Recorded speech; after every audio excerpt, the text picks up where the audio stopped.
Welcome to Talk Cosmos, the show where Sue Minahan and her panel of guests bring you insightful conversations to awaken consciousness for soul growth. Come journey with us through astrology's energetic cycles and get ready to understand your path in the cosmic roots of the stars.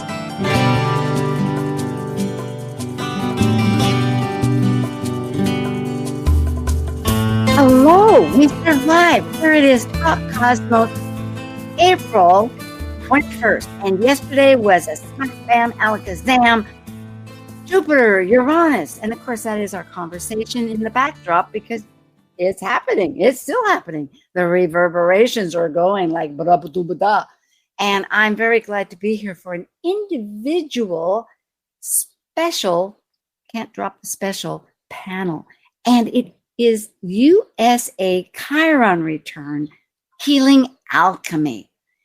It happens just our natal return, as we'll find out just minutes after the conjunction. It's all one parcel.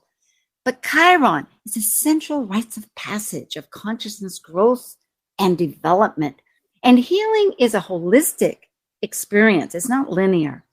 So therefore, this is a very exciting collective healing that we're all embracing. Okay, we are now ready for the slides, and I will present. We have three wonderful panelists: Michael Bartlett with CoreMichael.com, John Chinworth with SkyPath Astro, and Justin Crockett Elzie with his name, Justin Crockett Elzie. And Michael is a consultant, author, speaker, webinars, workshops. He does intensives and experiential intensive facilitators. And Michael does esoteric astrology, like the great Alan, Alan. Yes. Oken, of course. Oken. Yes, Alan Clay. So he wrote a couple of books, and I have a picture of it later, Astrological Mavericks. What do you have to take to change the world? This is Uranus speaking, but it's also more than that. It's really an in-depth study. And Astro Theater. Hey, we do Astro Jam. So thank you, Michael. It's a treat, and I love your wisdom. Oh, and also, Michael was a past interim president of Kepler College, and there you can still find him doing webinars and workshops. Thanks. We now have John Chinworth of SkyPathAstro.com. And John's a consultant. He's a conference lecturer and speaker, and he loves mythology. He's a mythologist like myself, and a poet. He has 20 plus years of experience. He graduated and has a diploma from the International Academy of Astrology, IAA. I think it's the oldest school. Maybe in the Northwest. I'm not quite sure. But it's been around for a long, long time. He has lectured at NORWAC, and he teaches daily and mentors developmentally disabled and resource students, which has really primed John with an exceptional reconciliation energy. And he's also for many years served on the board of Washington State Astrological Association. Hi, John. Great to have you. Hello. Good to be back. And now we have Justin Crockett Elzie. And his website is Justin Crockett Elzie, the whole deal. And Justin's an archetypal Yotish astrologer, yoga and meditation teacher, a Buddhist, and author. And he combines both Western ancient astrology and modern psychological astrology with Eastern Vedic astrology. He specializes in predictive electional and karmic astrology, and he offers healing remedial modalities for your psychological mental health. And thankfully, as you will see, Justin does research in arcane astrological concepts on the mystical occult side, and he helped a lot with the research which I asked for and came out with, you'll see. And he's a certified yoga meditation instructor. Thank you, Justin. Great to have you. And myself. I'm a consultant, lecturer, and a writer and a mythologist. And I founded Talk Cosmos. I have a Dwarf Planet University graduate and some different music degrees that I love. And I'm a Toastmaster and do art and whatnot. So let's get the gang here, these wonderful panelists. That's Michael, John, and Justin. Chiron, it's a bridge between inner and outer planets. It's 50 and a half years approximately. It's the first centaur, which is half man. I think women can be centaurs, but we really think of it as a half man, human, and horse. So it's a mediator between the material and the spiritual. Any comments? Should we roll? Yeah, a master healer. He taught the gods. He's a wounded healer. This is prime to the concept and archetypal understanding of Chiron. And essentially an alchemist because of this. Alchemy is like put two things and you get more. The mythology, and join in here, this is a wonderful picture from the British Museum. And Chiron his student was Hercules, who did the 12 labors. And he had returned to visit his teacher. And they asked Pholus, another centaur, who held the wine vats, to open them. Well, the other centaurs weren't of the same educated concepts, and they rioted. Hercules, he'd used arrows to kill and just shot them off to stop it. But they had been dipped in poison from the Hydra, which is a dragon that had part of his labors.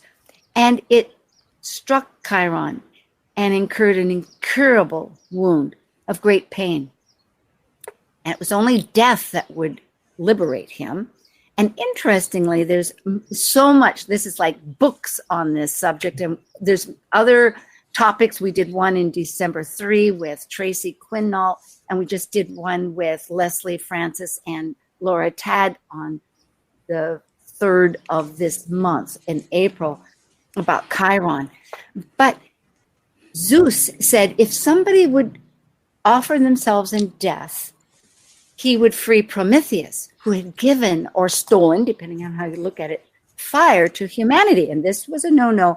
And you wonder why? Well, it's because fire is spirit, and you must remember the spirit. You can't just be running around with all that great ego without thanks. So in other words, he chained to a rock and his liver was eaten daily by an eagle because it grew back every day. We're talking spirit here. I mean, we're talking the gods. At any rate, he was not left in Hades, and he was put up in the constellation, which means the star patterns of Sagittarius. So there's always more depth to the melodrama, and that's the beauty of mythology. But livers represent grief. And so Chiron, according to Louise Hayes and the myth is a resolution, interconnections. It represents your emotional wounds, your greatest, your ability to heal, the wisdom you can share with others. And Eva Stangenberg, a German astrologer, really presents what I think is vital to realize, because healing is like, oh, is the scab over? No, there's sometimes residue.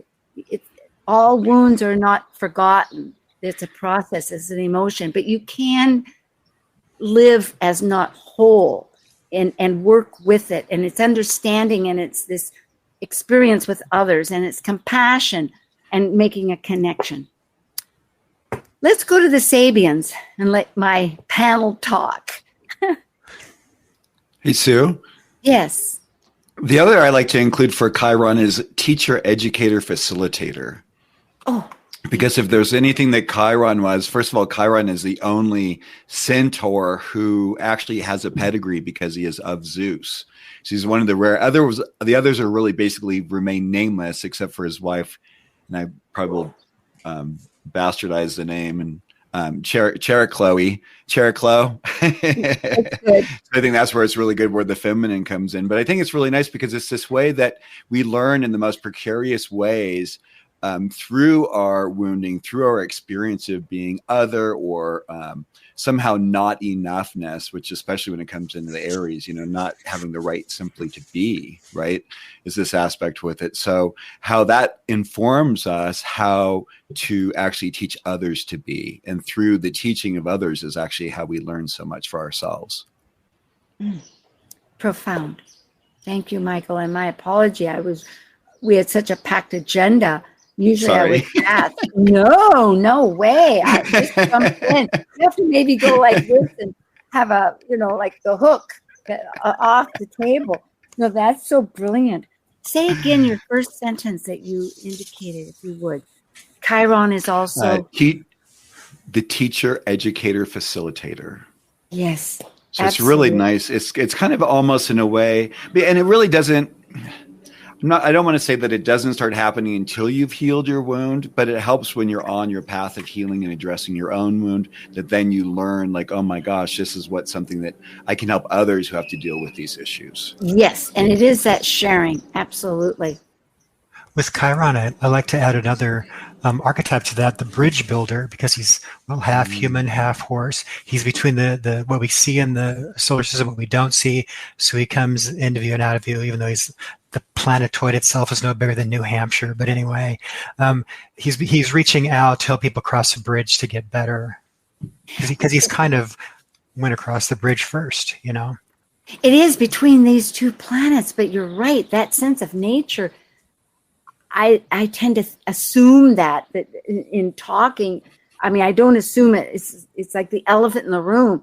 Yes, indeed. It's really embracing that nature of us, the spirit. Thank you. We're already off to the spot, but in a way, what's really great about it is this, what it speaks to always is this aspect of self-responsibility.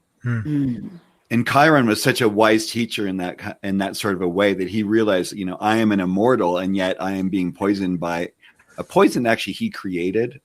I which know, is the ironic it was. aspect. It is. And how we do that for ourselves. Usually when we look at the things that we do on ourselves, that's where the term, we are our own worst enemies. We really are. We're almost always constantly finding ways to kind of we're separating all the time.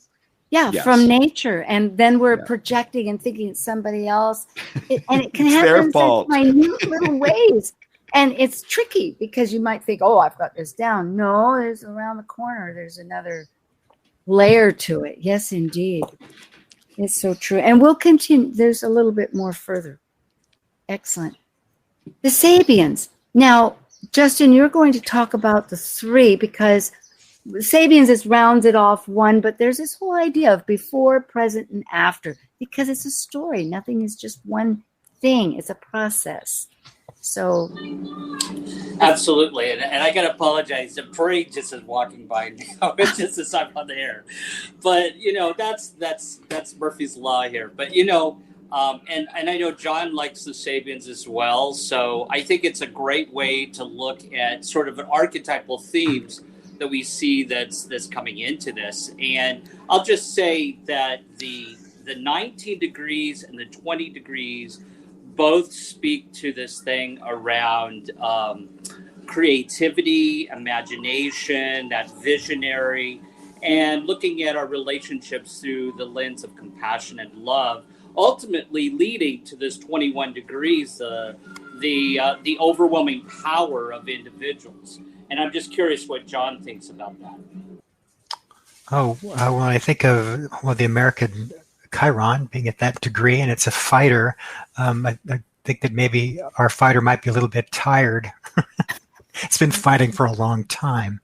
I took a mundane astrology class with Jack Fertig, and he talked about the fifth house of the U.S. chart. Well, the fifth house of any country's chart is the arts.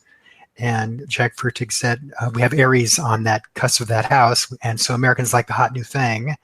And so Chiron is in there. And I think about American art and how we try to express the pain that we're going through, maybe more than other countries, and how it suddenly, now we're looking at this and now we have to look at this because of how diverse our population is. So I think that's an interesting thing about our placement of Chiron nationally, of course.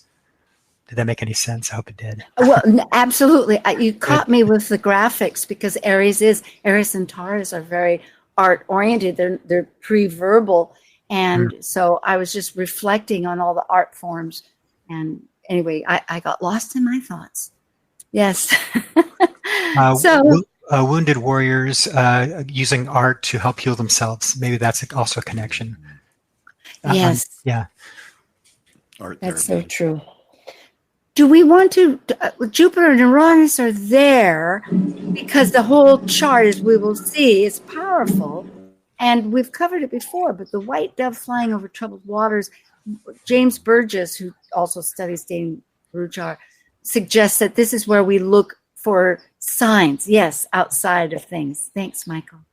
What were you going to say? Well, one of the things I was thinking, because I was really concerned with this energy coming up with the Jupiter-Uranus conjunction with what's going on in the Middle East. And I was actually very surprised, hello, Uranus, how Israel decided to respond, because in the Middle East, a response is kind of expected. Like, not to respond kind of creates like something that's not right by the way that they view things, but they did it in such a way that it didn't escalate it. And so I was like, oh my gosh, there actually might be some hope for us as human beings. That was yesterday on the news, right? Yeah. Yes, right. I noticed too. I thought just the facial expression, everything was so conciliatory and powerful. Yeah, cooperative. The outward expression, but a show of force was actually more like what one would almost consider a 4th of July parade for the country in a sense of expression. Yeah, but not anything was meant to create, not with the intention of creating further damage or escalation. And that alone, my whole body has goosebumps over that one. I mean, really, in an area that an eye for an eye has been such the issue for so long. And with maybe this they're starting war. to understand the blindness that occurs when we're only single-eyed. Yeah, I know. I think of the McCoys and the Hatfields and Romeo and Juliet. I mean, there's ancient stories. Let's go on. And I want to say one more thing about what John and I were talking about a little bit, was that one of the great things about the United States is it always has been sort of this innovative, creative country that brings in people and they're creative, Yes. The Nakshatra. Justin, I love hearing the... Yeah, so the lunar mansion, which this is in, is called Ph.D. And it's actually one of the solar deities, Pushan, and it relates to this altruistic energy and protector, and it's creative, because in the Jyotish or Vedic, it's Pisces. It's very creative. It's visionary. And if you look at our country, we've always, a lot of the immigrants that have always come to this country, whether it's Einstein and others, have always been these visionaries. And it's when we're open to that in this country, we attract visionary, creative types. And so it speaks to what ultimately that degree is supposed to be, which is supposed to be altruistic and valuing and nourishing to the individuals of the individual self. And valuing that. And that's really what this nakshatra speaks to. It's actually the basis above and below is cows and calves, which is about being nourished and protecting and being altruistic to individuals. It's so appropriate, I think, for the Chiron return. It shows the greatest wound of our nation. I'm always interested in the pre-eclipse for a nation or a person, and ours happens to be at 00 Pisces in the 11th house. So that Piscean energy, I've always wondered, and you've really explained how it does come through and the positiveness of it, because visionary is, creates. It's so powerful. Thank you. Now, this is the question. We, the people, but who belongs here? Aries is about identity. And I think, Michael, we're going to expand on this whole concept, because we have a focus that we're going to continue with. But there have been 4 previous Chiron returns since the natal time, and we'll go through those. And we're working on our selfhood. It's a constant process. And like you had mentioned in a comment, Michael, the wound in the melting pot. Yes, yes, yes. Now, remember, this is every 50.5 years cycle. So, and Justin really researched this. I want to give him big applaud right now. Thank you. Because I was thinking identity. And let's talk a little bit here, Michael, about, because we're saying we have these 3 themes. who belongs, who's considered an American. And it's a constant struggle with our culture and our philosophy. And with that, there's a lot of national firsts that prompt this. And then the presidential or leader. There's, interestingly, a number of issues and that we'll find out as it goes. And I'm going to shut my doors in a moment. Can you hear the birds and everything in the background? No. Okay. A little bit. A little bit? Okay. Second half, it'll be quieter. Just a little bit, my friend. So I think it's nice to hear the birds. I don't think that's a problem. Again, bringing nature in, right? I mean, I do it. Yes. The integration is so important to have. I think that's, part of our separation, because when we think back to this time back in the 18th century, when we were becoming our own country, it was this issue of individuating from divine right. The king was someone whose family was, placed by God in the way we were taught. We have to consider, back then, we didn't think of things outside of the church and outside of royalty. There really wasn't another option. And so to think of these people, these upstarts who came over and started this, settled these different states, decided to become a country. And also, it actually also has to deal with, we have to consider, and we often forget, these were very wealthy white men who were running the country. They came out and they created vast, amazing fortunes for themselves. Some of them went bankrupt, like our founding fathers, unfortunately, in the pursuit of being supportive of the country. They understood what needed to happen. But I think the interesting thing now, we're coming to this time where I think the new God or the new divine right is corporation. And I think we're in this process of, I don't think we can move forward with this idea of having 10 companies ruling our food supply. That's not a tenable situation with all the monocropping that goes on. No, we need this idea of commodification of things that are necessary for one's existence. Just this whole, needs to switch, because none of us can have the benefit of believing in our inherent specialness if we aren't getting the nutrients we need. It's a whole nother topic when it comes to culture. It's a real irony that the country formed on the basis of the individual is now, it's like they're under the thumb of a group of these powerful people. Just kind of. But that's the cycle, right? But that's the cycle. Yet, remembering our natal chart, we have a south node in Aquarius at 6 degrees, and we have a moon at 27 degrees Aquarius. So we have this natural sense of networking and a group, which is an oxymoron. We all have, I think, here a fair amount of Aquarian energy in different ways. And you want a group of like-minded people, and it's going to be so, but suddenly it gets elitist, and then it gets to be, and then the group might be in control, and then you don't want to be a part of it. So, well, the idea of council originally was that you would have people on your council who did not agree with you, because you wanted to have the understanding of how people who didn't think like you. And the hard part now is no one wants to hear someone else's opinion. Yep. It's canceled. Talk about bringing compassion that needs to come back. I think the compassion needs to understand that I think again, this comes back to nature, is the only fear that happens in our lives is personal attacks and getting, canceled or whatever by culture. And we take these things way too seriously. They have they have really literally no bearing on our existence. And yet we give them such great gravitas in our lives. Well, you see that judging individuals in the chart, because the Saturn is in Libra opposing Chiron. And that Saturn in Libra can be very judging. Oh, you don't belong, or we're going to set a high bar for immigration. It's a very judging of the individuals. And again, like what Michael was just saying, kind of this can be exclusionary to who belongs and who does not belong, is that Saturn's judging that Chiron. Yeah, it's an unfortunate part of Saturn, because when it judges is a cardinal sign. And instead of taking further action, this is something I've thought about and people have discussed and whatnot, and you're bringing this up very vividly, that it needs to just be a calculated assessment so that you can make more motion. But instead, we've gotten into this judgment. You're going to, you're being punished. As you can see, yes, with Chiron shall we begin with these cycles? And we can't, because ideally we'll get them, well, we won't finish them.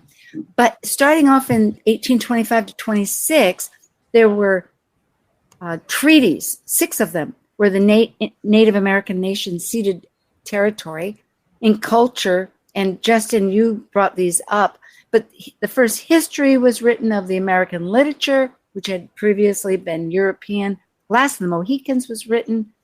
And there was a warship that went around the globe, Vicini's. And the issues of presidency was, it was a contested election. John Quincy Adams was voted into the House of Representatives, and he's the son of John Adams, who died, along with Thomas Jefferson on the 50th anniversary, which is a Chironic signature of the Declaration of Independence. Should we move on? Okay, otherwise. And Thomas Jefferson and John Adams were notorious frenemies, but they respected each other and they sent letters back and forth. So that's kind of a Chironic thing working out. Yes. Opposite ends of the political spectrum, but respecting each other and hearing each other's ideas. Beautiful. So then we go up to the Reconstruction era. And again, Justin, thank you. Who belongs? Well, again, it's the Indians, a lot of wars and engagement with. What happened was a little bighorn later on as a development the next year. Apaches forced off their land. Women's suffrage began, or didn't begin, but it started to expand. And civil rights actually outlawed racial discrimination in public accommodations and jury duty, which is amazing. And maybe because they needed people, huh? We need more people on the jury. It wasn't also, I'm sorry, I'm being a little bit, yes. So then there were some Familia Tong Wars, Asian in San Francisco, which was a big population of that community, and Emancipation Day in Puerto Rico. But the first were a U.S. postal card, and the presidentials were that Fillmore and Johnson died and Herbert Hoover was born. And it's interesting that these presidents either born or die on a Chironic return. I mean, you can say, well, maybe, but still, there it is. It wasn't 3 years before or after. It's fascinating. So then we're going to go a little past 1923 to 25, which is the Roaring 20s, as we know. Yes, indeed. Who belongs? Well, there was a massacre of African Americans in Rosewood, Florida. A Supreme Court case, which is just shocking, said that this man, Bhagat Singh, wouldn't be naturalized because being a Punjabi Sikh, he was not a white person. Like, when was that ever in the Constitution? Any rate, Asian Exclusion Act banning Asian immigration. And Justin, you might want to comment on this because that really instigated further problems with Japan in World War II because they didn't like that. Like, what are you doing, kicking us out? Right. Well, a lot of them helped build our train system. Yep. The early railroads. Sorry, go ahead. Oh yeah. No, you're right. You're right, John. And the Japanese were our allies during World War I. And so then when they say that this actually after World War I pushed Japan into Germany's arms, and that's why they ended up at World War II. And because they were really upset about this whole Asian ban on Asian immigration in the United States. Yeah, and you can see that we didn't go into that with the Sabian symbol, but part of that Sabian symbol was interestingly, this about exertion. Like you can do it and you can achieve, but on the other hand, it's just blindsided. It's just going forward. So there's all these hidden shadows kind of coming out. So it's more about the Indians and more about Asians. Terrible.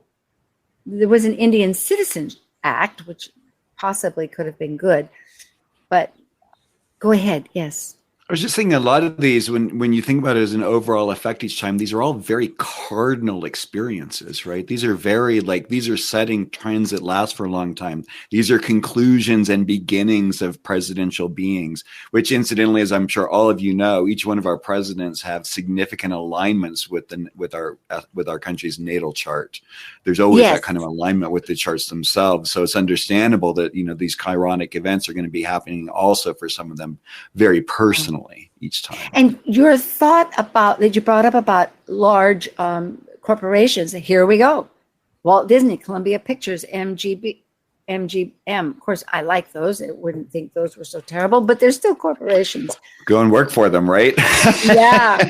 And or get in a lawsuit with one of them, to be honest. You know, the ruthlessness. I mean, these are really talk about Aries warriorship in these areas. I mean, these companies are incredibly ruthless. I mean, thanks to what Disney did, the normal trademark periods used to be a lifetime plus a certain number of years, and the Disney Corporation was able to expand the Mickey Mouse trade. It just literally became available as of the beginning of this year. Wowie. And I might note on that prior slide, it's important. There's one thing we need to point out, that Jimmy Carter was born during that Chiron return, because now we're having another Chiron return, and he's really in hospice now. So that's kind of interesting, the birth and then in hospice. Pushing his second Chiron return, right? Especially for a soul that builds houses and went internationally. Well, we are beyond our half-hour mark, and I know we have a ton more to do. But I guess if we can quickly sign off. Nate, sign us off. We'll be back. Don't go away, folks. We have Justin Crockett, Elzie, and John Chinworth, and Michael Bartlett, and we're talking about the alchemy happening. Okay, we'll be back. We're healing. Thank you.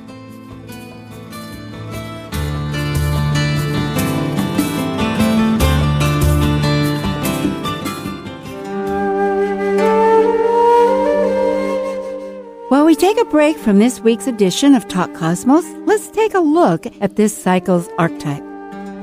We're currently in the period of Taurus. By leaving a cycle based upon initiation, the energy of Taurus integrates spirit into a solid form of matter that is tangible and physical. It's an earth sign, concerned with self-sufficiency and the values to maintain the strength of a life form throughout its survival.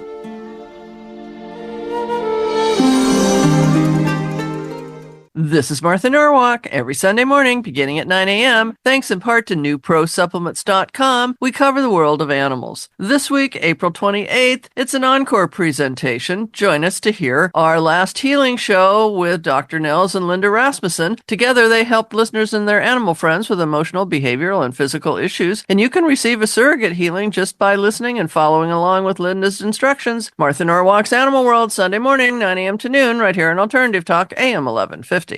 Talk Cosmos brings insightful conversations to awaken consciousness for the soul growth with hour-long programs every Sunday at 1 p.m. Pacific on KKNW. Talk Cosmos weekly programs are also available to watch live on the Talk Cosmos YouTube channel and Facebook page. While you're there, make sure you click the like and subscribe buttons so you get the full Talk Cosmos experience. Or if you'd rather listen to the show archives with audio only, the entire podcast collection since 2018 is available on most podcast carriers. And to find out about upcoming programs, sign up for the newsletter at talkcosmos.com. So grab your coffee, tea, or kombucha and enjoy the show.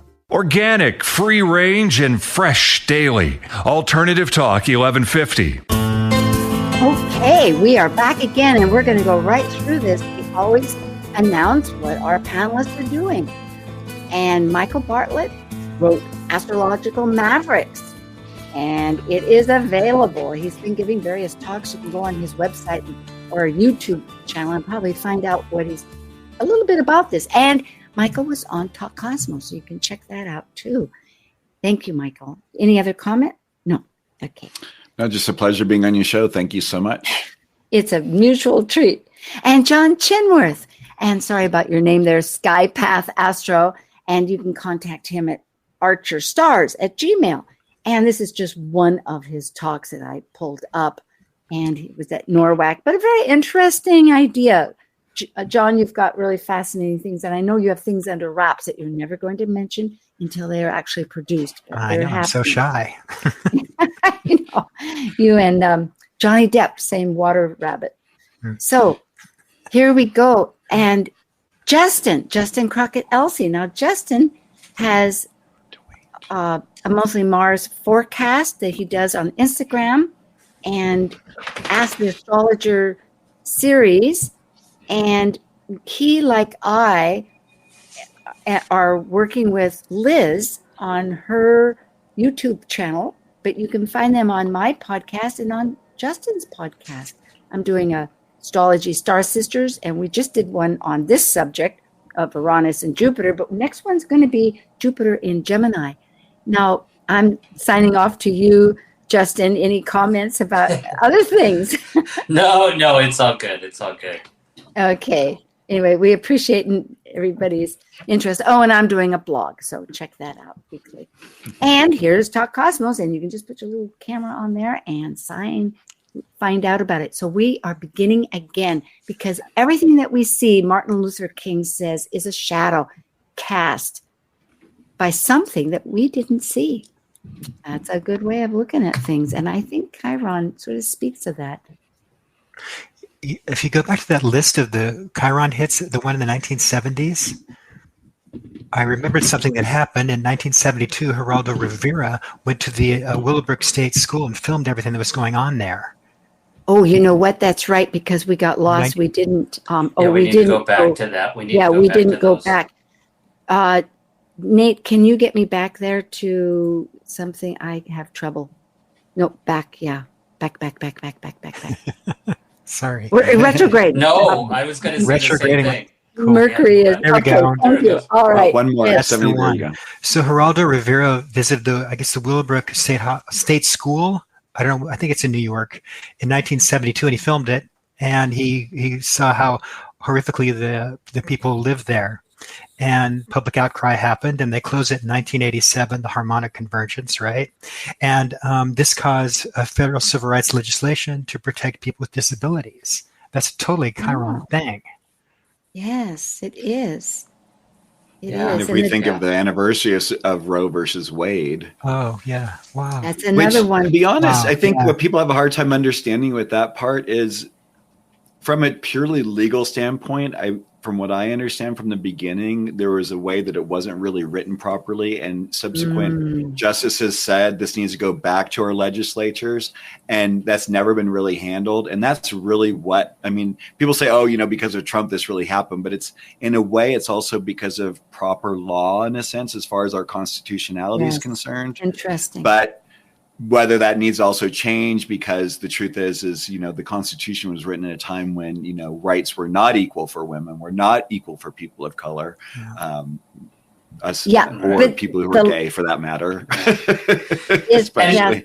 And I might also note that the Endangered Species Act was passed. So we expanded that sense of who belonged, or the value of individuals. And so we started to look at other species here as the importance of that individual. We can thank that they are critical to the value of the nation and of ourself and who we are. We can thank every hippie for that. I lived right all through that. I wasn't participating at that moment because I was caught up in stuff, but there were tree huggers, and it was, people couldn't believe, what do you mean this little owl, this little teeny bird, or what? But yet it started up huge. And when you think about it, these are all like cycles of becoming, right? These are cycles of understanding. Each time this is Chiron coming around and having had an experience of going through each of the signs and what that means, and the awareness of what that means. And, we didn't know that, calling people certain things was really considered derogatory. It was just a way that back in the day of how we categorize and how we were able to understand, how we looked at things. But then when it became, I really like to think of the idea of, because one of those movies captured it so well, but when our photography moved from black and white to color, it was like, that was then like we started to have this ability to understand things really aren't black and white. We began to understand it is really literally 50 shades of gray. I remember that too. And we're not in Kansas anymore. We're exactly right. Yeah. Exactly. I mean, I remember seeing that, and I was born way after colorized films. But I mean, the experience of seeing it happen, and that was one of two films, that Gone with the Wind and The Wizard of Oz were the two first films being in color that year in 1939. Right. I want to say, yes, it was. And so it was just this idea of, I mean, literally, and if you can see those clips when news channels switched over and other things, it was like I get goosebumps, because it was like, like, it's this opening and widening up. Like in that movie, it was like all of a sudden a woman's red lips began to form, because then what you realize is they began to have passion. They began to live. They began to understand that rules are okay, but rules aren't how people typically live. It's good. Thank you. I'm going to just go through these and we're going to go one yeah, here's the current because list. we've got work.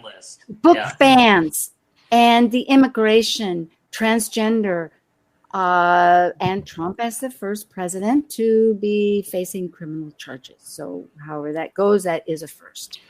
And not wanting to allow for an appropriate transfer of power, which was such an important aspect of every single president since Washington. Even Nixon knew the jig was up and he stepped down. He had the decency to do so. That's right. Yeah. Thank you. That's huge. So true.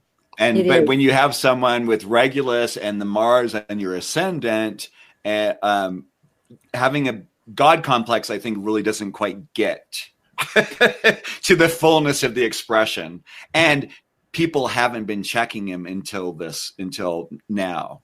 This is why we have statesmen in office. We vet them. We what's the background? What have they been through?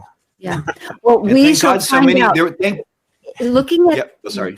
Well, I'm just trying to roll along. We have and it's perfect. It's perfect. But I'm thinking, isn't this why we have 3 hits right now? Our transits. The April 20th yesterday, then 3 days after the election on November 8th, and then early in 25. So we're going to find out really what happens with all this political, that you say, this checks and balances that you're mentioning, that's so critical to have a democracy, is what we stand on. And I know we don't have it on the slides, but this solar eclipse we just had actually was at the 19 degrees right on the Chiron.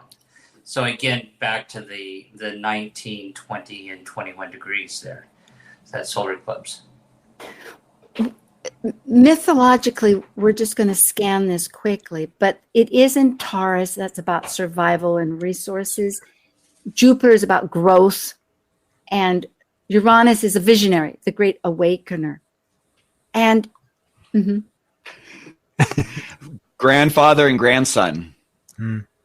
Yes. This is family. Zeus. This is Zeus.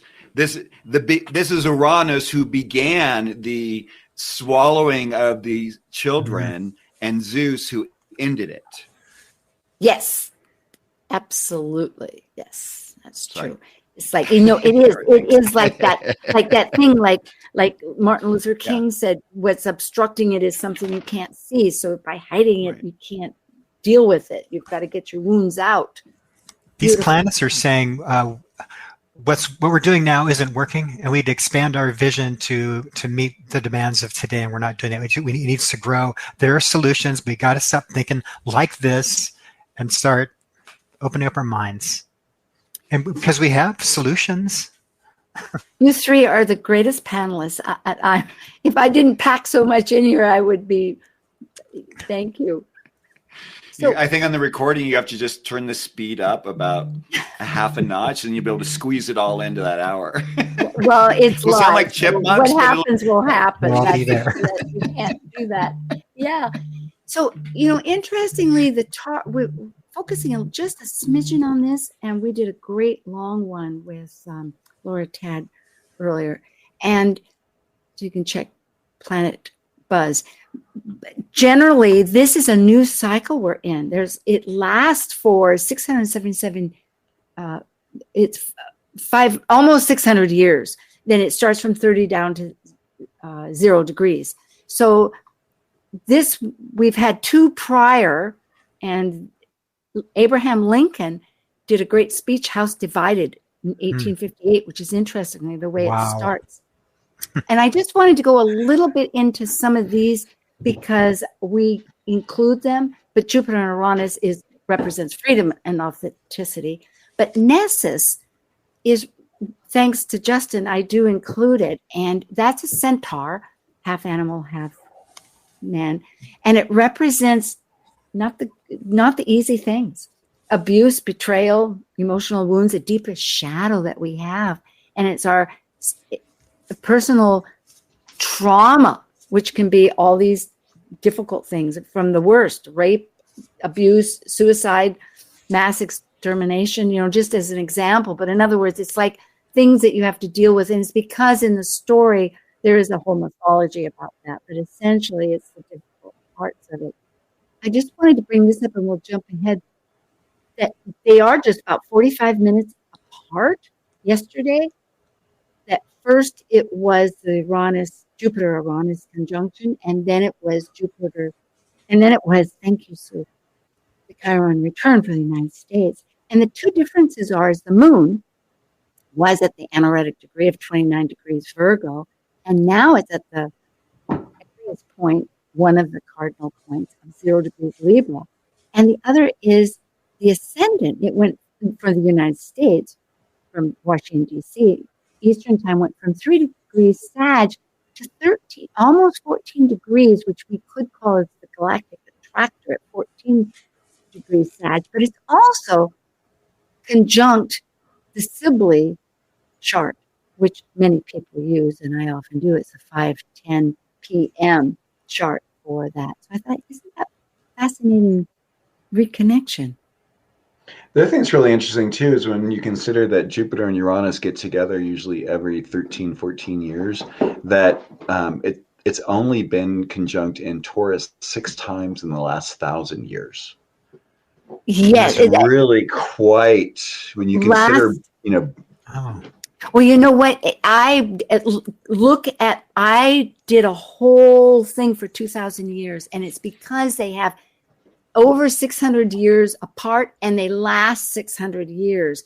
But the fewest are in Taurus. You're absolutely right. It's amazing, yeah. So this is really that chart, setting the stage for something new, I believe. Yeah, it is, and it's about this material, isn't it?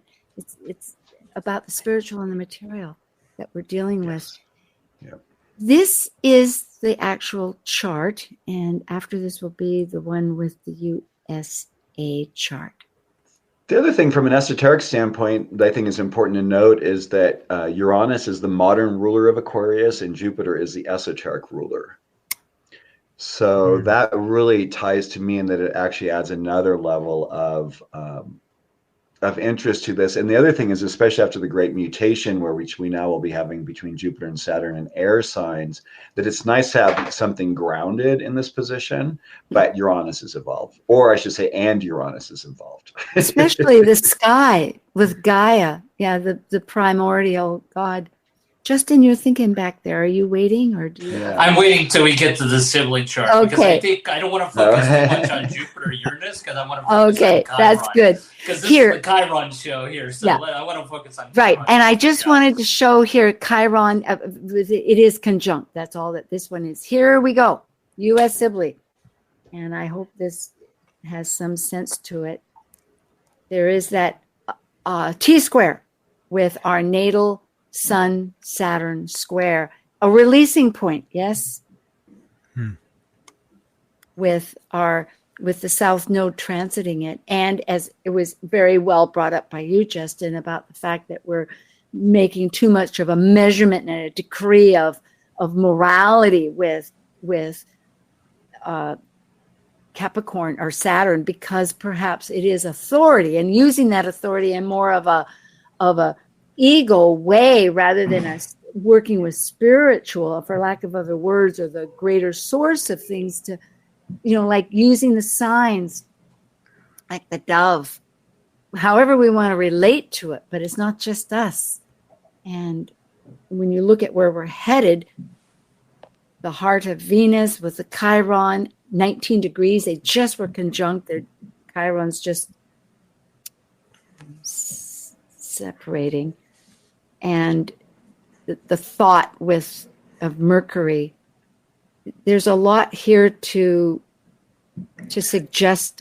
Go ahead. We were talking about so Chiron's with Venus and Mercury in the North Node, so we need to work on that North Node. And Mercury is saying open up the lines of communication, and Venus is saying do it lovingly. So it really is a call to a gentle kind of action, perhaps. More Chiron stuff. There you go.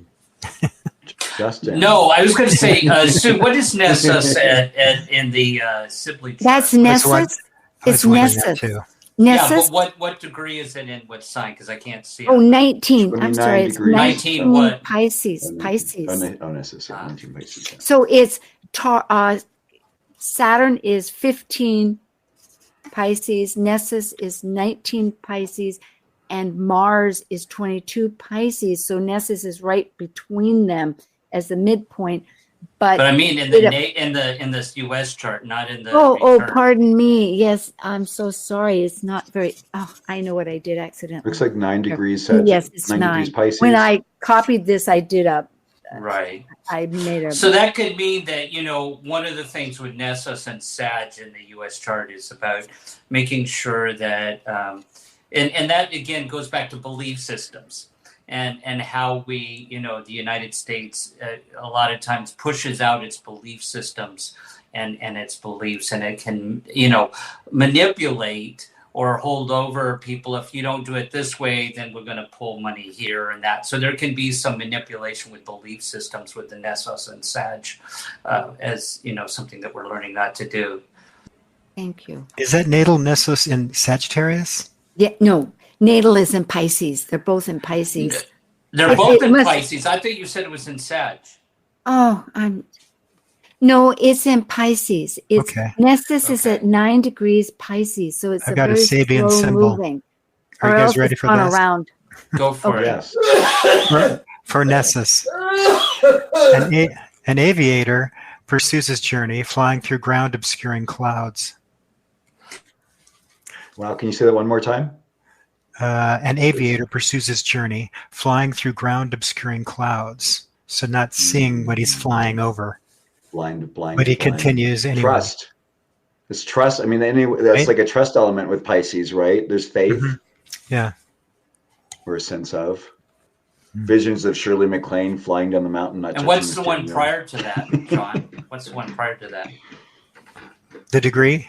Yeah. For the Sabian? Yeah. A jockey spurs his horse, intent on outdistancing his rivals. That's the competition, the competitive. Yes. Yeah. Very competitive. As a country, we're very competitive. And that goes back bit. down to that Sabians of the effort, the push, and it's Aries too, Chiron and Aries. We're thinking we have to do, and we're starting off new, and it's an action-oriented. You can bump into a lot of things, people.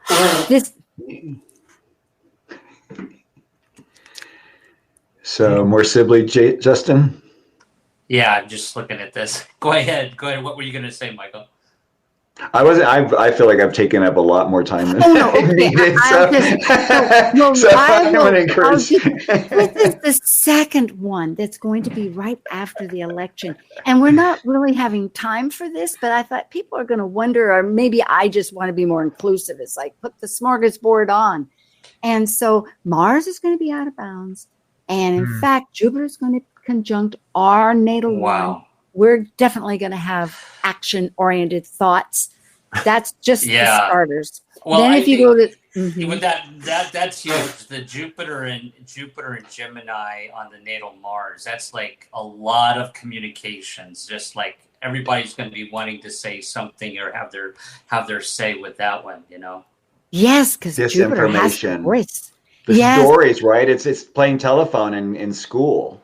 Well, I remember Obama said democracy was messy, and that's going to be the big finger painting on the wall. We're going to be really doing it.